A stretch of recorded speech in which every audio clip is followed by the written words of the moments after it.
दिवसाची सुरुवात येशूबरोबर. आपण बऱ्याच वेळेस आपल्या आयुष्यामध्ये समाधानी नसतो. जे घरी आम्हाला जेवणामध्ये काहीतरी एखादा विशेष गोष्ट मिळाली तरी मग अरे ही अजून असती तर बरं झालं असतं, नाही का. केलेल्या जे काम आहे त्यामध्ये आपण चांगलेपणा शोधण्यापेक्षा त्यामध्ये चुका आपण शोधण्याचा प्रयत्न करतो. काहीतरी आम्हाला नेहमी आम्ही असमाधानी असतो.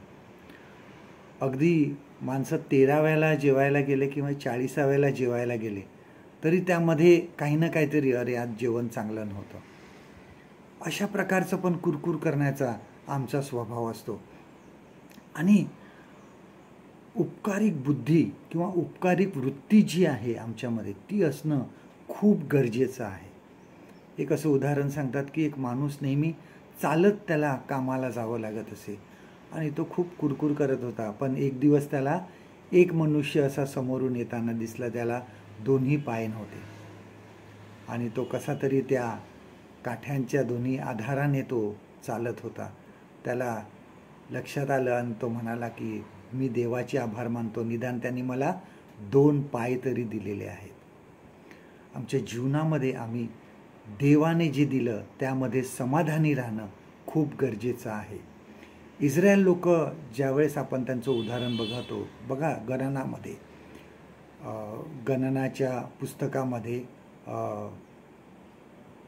ओल्ड टेस्टमेंटमध्ये नंबर्स, ह्यामध्ये ज्यावेळेस आपण बघतो त्यावेळेस इस्रायल लोक नेहमी कुरकुर करत होते की आम्हाला हे पाहिजे, आम्हाला ते पाहिजे. परमेश्वराने त्यांना खडकातून पाणी काढून दिलं, त्यांना रोज मान्ना दिला, त्यांना मांस खायला पाहिजे होतं, शेवटी त्यांनी पक्षी पाठवले. परंतु इस्रायल लोक समाधानी नव्हते. नेहमी ते कुरकुर करायचे, नेहमी भूतकाळात जायचे, सांगायचे भले आम्ही गुलामगिरीत होतो पण आम्हाला काहीतरी खायला मिळायचं.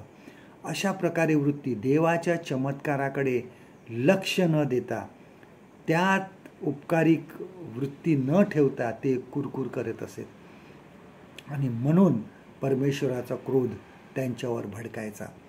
देवाने आम्हाला जे काही दिले आहे त्यात आनंद मानण्याने आमची उपकारिक वृत्ती जी आहे ही वाढते.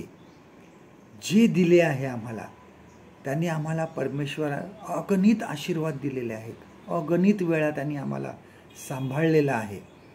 आज आम्ही परमेश्वराचे आभार मानूया की त्याने आम्हाला अगणित आशीर्वाद दिले आणि आमची काळजी घेतलेली आहे. आजचं देवाचं वचन आपल्यासाठी हे आहे, गणना ह्याचा 11वा अध्याय आणि 5वं वचन, नंबर्स चॅप्टर 11 and verse 5. मिसर देशात आम्हाला मासे खायला मिळत असत, त्याची आठवण आम्हाला येते. परमेश्वर करो आजचा दिवस तुमचा आशीर्वादित करो.